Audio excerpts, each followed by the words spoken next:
Arthur Schopenhauer was a German 19th century philosopher who deserves to be remembered today for the insights contained in his great work, The World as Will and Representation.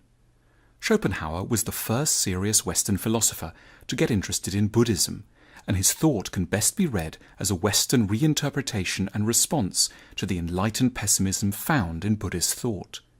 In my 17th year, he wrote in an autobiographical text, I was gripped by the misery of life, as the Buddha had been in his youth, when he saw sickness, old age, pain and death everywhere. The truth was that this world could not have been the work of an all-loving being, but rather that of a devil, who'd brought creatures into existence in order to delight in their sufferings. And like the Buddha, it was Schopenhauer's goal to dissect and then come up with a solution to this suffering. It's simply the fault of universities that Schopenhauer has always been taught in such a dry academic way that it has stopped him from being widely known, read and followed. And yet in truth, this is a man who, no less than the Buddha, deserves disciples, schools, artworks and monasteries to put his ideas into practice. It's not too late. Schopenhauer's philosophy starts by giving a name to a primary force within us, which he says is more powerful than anything else, our reason, logic or moral sense, and which Schopenhauer terms the will to life, in German the Wille zum Leben. The will to life is a constant force which makes us thrust ourselves forward, cling to existence and look always to our own advantage. It's blind, dumb and very insistent. What the will to life makes us focus on most of all is sex. From adolescence onwards, this will thrums within us, turns our heads constantly to erotic scenarios and makes us do very weird things, the most weird of which is fall in love all the time. Schopenhauer was very respectful of love, as one might be towards a hurricane or a tiger. He deeply resented the disruption caused to intelligent people by infatuations, or what we'd call crushes, but he refused to conceive of these as either disproportionate or accidental. In his eyes, love is connected to the most important underlying project of the will to life, and hence of all of our lives, having children. Why all this noise and fuss about love, he asked? Why all the urgency, uproar, anguish and exertion? Because the ultimate aim of all love affairs is actually more important than all other aims in anyone's life, and therefore it's quite worthy of the profound seriousness with which everyone pursues it. The romantic dominates life because, Schopenhauer wrote, what is decided by it is nothing less than the composition of the next generation, the existence and special constitution of the human race in times to come. Of course, we rarely think of future children when we're asking someone out on a date, but in Schopenhauer's view, this is simply because the intellect remains much excluded from the real resolutions and secret decisions of its own will. Why should such deception be necessary? Because for Schopenhauer, we would never reliably to reproduce unless we had first, quite literally, lost our minds. This was a man deeply opposed to the boredom, routine, expense, and sheer sacrifice of having children. Furthermore, Schopenhauer argued that most of the time, if our intellect were properly in charge of choosing who we could fall in love with, we would pick very different people to the ones we actually end up with. But we're ultimately driven to fall in love not with anyone we'll just get on with well, but with people whom the will to life recognizes as ideal partners for the project of producing what Schopenhauer bluntly called balanced children.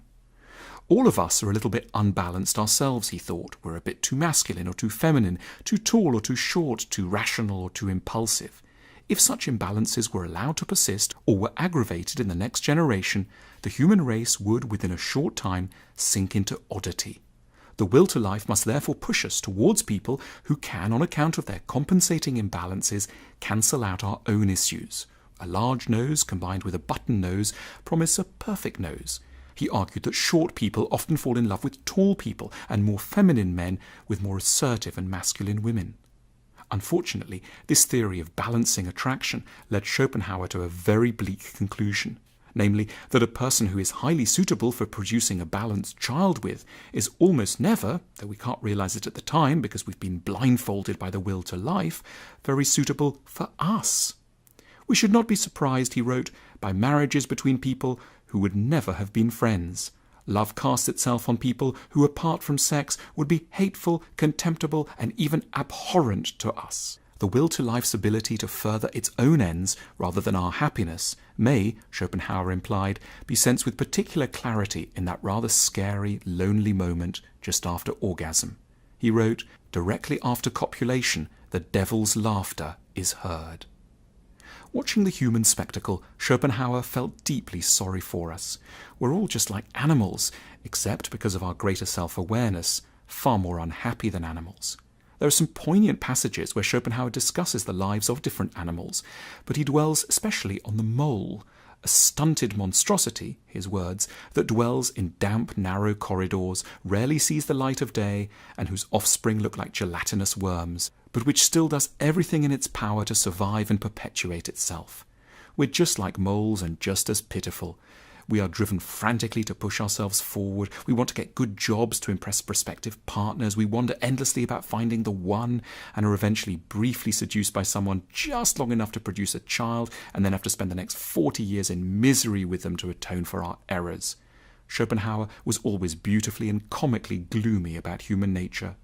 There is only one inborn error, he wrote, and that's the notion that we exist in order to be happy.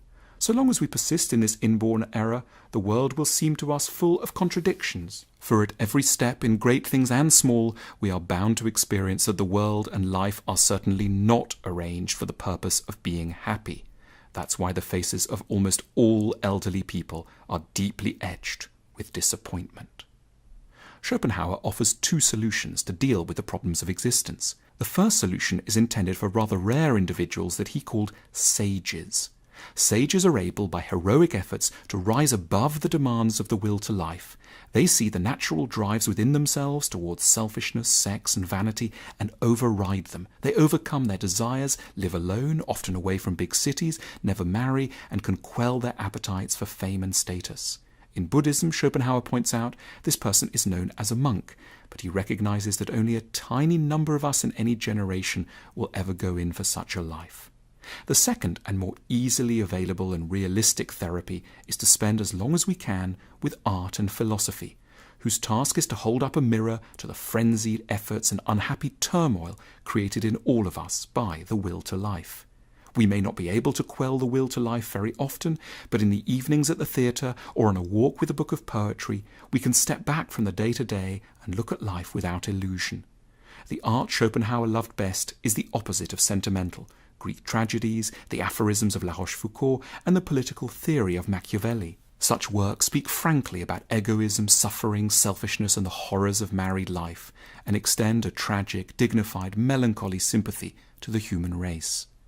It's fitting that Schopenhauer's own work fitted his description of what philosophy and art should do for us. It too is deeply consoling in its morbid, bitter pessimism. For example, he tells us, to marry means to do everything possible to become an object of disgust to each other. Every life history is the history of suffering. Life has no intrinsic worth, but is kept in motion merely by desire and illusion. After spending a lot of time trying yet failing to be famous and trying yet failing to have good relationships, towards the end of his life, Schopenhauer did eventually find an audience who adored his writings.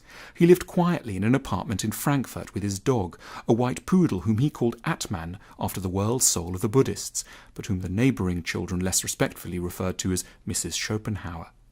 Shortly before his death, a sculptor made a famous bust of him. He died in 1860 at the age of 72, having achieved calm and serenity. He is a sage for our own times, someone whose bust should be no less widespread and no less revered than that of the Buddha he so loved.